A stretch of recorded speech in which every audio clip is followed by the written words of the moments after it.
Most golfers waste hours guessing whether a golf simulator will even fit in their room. But what if you could plan the perfect golf simulator setup with just one click? I've built DIY simulators in tiny garages and full luxury studios, and I know how confusing it can be to figure out what size screen you need, what aspect ratio is going to fit best, or how far back your hitting mat needs to go from your screen. So I've built a very simple tool that does all of that for you. Just enter your room's height, width and length, and it instantly shows you the perfect setup. But from my experience, I've learned one huge impact screen tip that I would highly recommend to anybody that's building a DIY golf sim. And I'll reveal what that is a little later. Now, just for reference, the ideal size of a golf simulator room is 2.9 to 3 meters high, which is about 10 feet high, 4.5 meters wide or 15 feet, and 6 meters long or 20 feet. But as you'll soon see, you don't have to have those dimensions because you can go smaller than that. Now I'm going to demonstrate exactly how this tool works using my current luxury golf simulator room as an example, which has plenty of space. But I'll also show you how it works if you have a smaller space like my old tiny single garage setup that I used to have. Because if I can build a golf simulator in there, you can build a golf simulator in the same size room. Okay, let me take you inside my online course, and if we head to the planning stage and we head down to 3D Golf Sim Room Planner, all we need to do is click on this link and it should open up the tool. This is cool, wait and see. So here we go, 3D Golf Simulator Planner. Now, as you can see at the top, you can input your room dimensions. We can change it from meters to feet, whichever one you prefer. And down here, we've got a cool little 3D model that we can move around and we can zoom into and so on. Now, because the room dimensions I've got at the top are the ideal room dimensions at the moment, so 6 meters of length, 4.5 meters of width, and 3 meters of height, or for you guys that like to deal in feet, there you go, there's your equivalent. Now, because I've got those dimensions, it says at the bottom, dimensions are ideal or greater. So if you've got these room dimensions, it is perfect. If you've got bigger than these room dimensions, that's also excellent. So we're going to use my golf simulator, my current golf simulator space as an example. Now, I have got exactly 6 meters of room length. I've got 5 meters of room width, and I've got 2.9 meters of room height. Now, it says here that my dimensions are ideal or greater. Yep, 3 meters ideally for height, but I've got 2.9. It's not too bad, you can get away with that. But if I zoom in onto my 3D model, straight away you'll be able to see it tells you 16:9 aspect ratio is going to be the most suited aspect ratio for my space based on the height and width of my room. And that's exactly what I've got. I've got a 16:9 aspect ratio golf simulator screen set up. It even tells you the dimensions of the screen as well. So it's going to be a 4.7 meter wide screen by 2.64 meters high screen. Now, just to let you know, the screen size that it's showing you on here is accommodating for the gaps that you have to leave at the top and down the sides of your impact screen so that you can attach it using bungee cords or zip ties. Now, usually we say leave a 10 to 20 centimeter gap along the top and down the sides, just so you can do that and you've got a little bit of room to play around and adjust the tension of your impact screen so that you can get it nice and flat and smooth, but also not have it too tight so that it bounces, so that the balls bounce back and you get those ricochets. Now, what you'll also see is the red box here, and that says 0.3 meters of clearance. Now, what that's talking about is the gap that you need to leave between your back wall and the impact screen. Now, it says 0.3 meters, but if we change that to feet, it's going to say a foot. So that is usually the recommended distance that we leave from the impact screen to the back wall to protect the golf, to protect yourself really from any golf balls that you fire into the impact screen. If it was too close to the back wall, then the golf balls potentially could come ricocheting back towards you. But if you've got a foot of clearance or 0.3 of a meter of clearance, then that is usually plenty of space. And then the final thing that it calculates for you, if we zoom into the yellow box here, it says 10 feet to the center. I'm just going to put it back to meters just for continuity's sake. So it says 3 meters to the center. Now what that's talking about is how far away your hitting mat needs to be from your impact screen. So as you can see, the dotted yellow line is going to the center of your hitting mat. So this is where you are going to hit the ball from in relation to your impact screen. And as you can see, because I've got a good amount of width, an ideal amount of width or more, then my hitting mat is mounted in the center of the room. So the ideal distance for the hitting mat away from the impact screen is 3 meters or 10 feet. You don't really need to go any further back than that. But as you'll see in a moment, when I change the dimensions in relation to my old simulator room, some of these dimensions and stuff start to change. So let's check out what it's like if we have a smaller room for our golf simulator. My old garage golf simulator setup was tiny. The length of the room was only 5 meters, the width was only 2.5 meters, and the height was only 2.4 meters. Now, if we scroll down here, now you can see straight away that we've got a little warning at the bottom. It's basically telling you that the height and the width are below the recommended dimensions. It's saying that you need to just do a little bit of testing first. It says before finalizing any of your plans for a golf simulator, you need to perform a full swing using an alignment stick inside your room. Basically, just to physically test out your space and see if you've got safe clearance for all of the clubs inside your bag. Now, importantly, it says due to the limited space, you might not be able to swing all of the golf clubs in your bag. So, very much like my old setup, I could only swing up to a 6-iron inside my room. Now, this is going to vary depending on you and your height and the steepness or the shallowness of your golf swing, okay? So all you can do is take an alignment stick into the room that you're planning on building a golf simulator and swinging it and see what kind of clubs you can swing safely.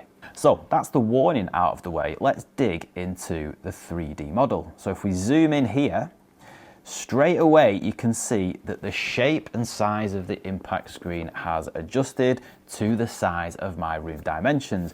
Now it's saying here that the impact screen in this smaller room would need to be a 1:1 or a 1:1 aspect ratio, which is effectively a square impact screen. And that's exactly what I had in my old setup. It's saying that the height of the impact screen should be 2.2 meters, the width should be 2.2 meters, and that would allow me to project a great image from my projector so it doesn't leave any empty spaces or overfill the screen in any particular areas. Again, we've got the red box that says 0.3 meters of clearance, which is just the gap from the impact screen to the back wall. And now if we zoom out a little bit, you'll be able to see that the yellow box is saying that the hitting mat should be 2.1 meters away from the impact screen. And what you should also notice is that the hitting mat is actually not in the center of the room anymore. It has been shifted slightly to the right hand side. Now we call this an offset, and the reason is because the room is now too narrow to be able to swing from the center of the room. So we've had to shift it over this side a little bit, just so when we do our backswing, our golf clubs are not going to come round and hit the wall that's directly behind us. So the center of the hitting mat needs to be 2.1 meters away. I'm just going to change that up to feet, just to make it a little bit clearer for some of you guys that like to work in feet. So in a small room like this, then we've got 1 foot of clearance behind the impact screen. We have got 7 feet to the impact screen from your hitting mat. And just to note, that is probably the closest that I would go. I wouldn't go any closer than that. And even when you go to 7 feet, if you're able to swing driver, you're going to have to check that your driver swing isn't going to hit that impact screen or the side protection as you do your follow through. So again, it's very much a trial and error for your golf swing. This 3D sim planner is just giving you an idea of what kind of dimensions you might be able to get away with. Now, of course, you can play around with this with your individual room sizes and dimensions. So if you are interested, like I said, you can get this 3D sim planner inside my online course, and I will leave the links to my online course in the description below. I'm sure you'll agree it's a really handy tool, and it could save massive headaches for you if you are thinking about building a golf simulator but you aren't too sure whether it's going to fit inside your space or not. Now, this is just one of the things that I'm introducing into my online course about how you can build a DIY golf simulator and save yourself a little bit of money and a lot of time whilst doing it. I'm constantly trying to upgrade and improve this course and getting feedback from the people who have already enrolled to it. So yeah, definitely sign up if you're interested in building a golf simulator, because it's going to save you loads of time and hopefully quite a lot of money in the process as well. Now, whilst we're here, I might as well show you the rest of my online course. So down the side here, we've got all of the different sections when it comes to building a home golf simulator. So we've got the planning stage, obviously got a launch monitor section, hitting mats, flooring, computers, projectors, everything. So within each section, there is a little video just explaining exactly what you need to look for when it comes to each component. So there's a section about projectors there. I've got a section about launch monitors, understanding launch monitors and how to choose the right one for you based on your room size and your needs and all of that sort of stuff. All the way to how to build a DIY wall-to-wall enclosure or how to build a freestanding enclosure. So yeah, we've got absolutely everything inside this golf simulator course that's going to make it so much easier. It's just a step-by-step guide explaining how to build one, and most importantly, how to understand every component so that you know what to buy and you don't waste any money whilst doing that. Now, on top of it all, you get access to my ebook that you can download that's full of discounted links. If you get in my hole-in-one package, you can book in for a one-to-one call with me, and you can also join my Discord community for some ongoing support as well. So, like I said, everything you need to know regarding how to build a home golf simulator is inside that course. If you're interested, the links are in the description below. Now, I promised you earlier a huge impact screen tip that I would highly recommend for anybody that's building a DIY golf simulator. And what that is yes, if you're building a DIY golf simulator, you can find an impact screen that might be bigger than your space, and you can fold it over. You can use tarp clips and bungee cords to attach it and all of that sort of stuff. And that's absolutely fine if you're building a golf simulator on a budget. However, if you want to get more of a professional look to your golf simulator, I can't stress enough how important it is to go and get an impact screen from a golf simulator reseller who deals specifically in impact screens. All you need to do is tell the guys that you're buying it from what your room dimensions are in terms of height and width, and they will cut it for you. But not only will they cut it for you to the perfect size, they will install the grommet holes, and they will also more than likely stitch the Velcro into your impact screen, which is going to be very important for the final look and finish of your simulator. Because in the past, when I had my old golf simulator, I didn't have any black borders around the top and the sides of my impact screen, and it took me a long time to try and figure out how to make that look neat and hide the bungee cords and the tarp clips and all that sort of stuff.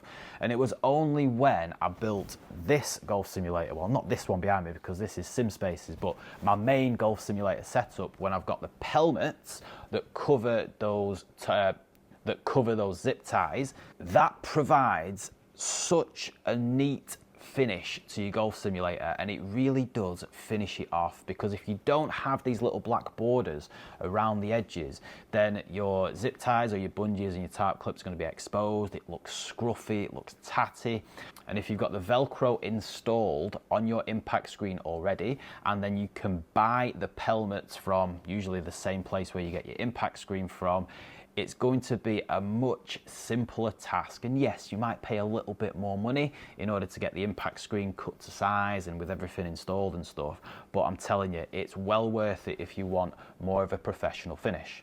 Because more than likely, if you build a cheap DIY simulator setup, then in the future, you're more than likely going to want to upgrade it the more and more that you play on it. So my suggestion is to kind of just bite the bullet once, get it done and dusted, and then you don't have to think about it or worry about it again.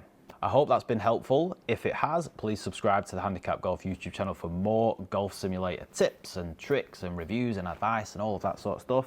And then if you want some more information about how to build a professional looking golf simulator, check out this video on the screen right now, and I will hopefully see you over there in a moment.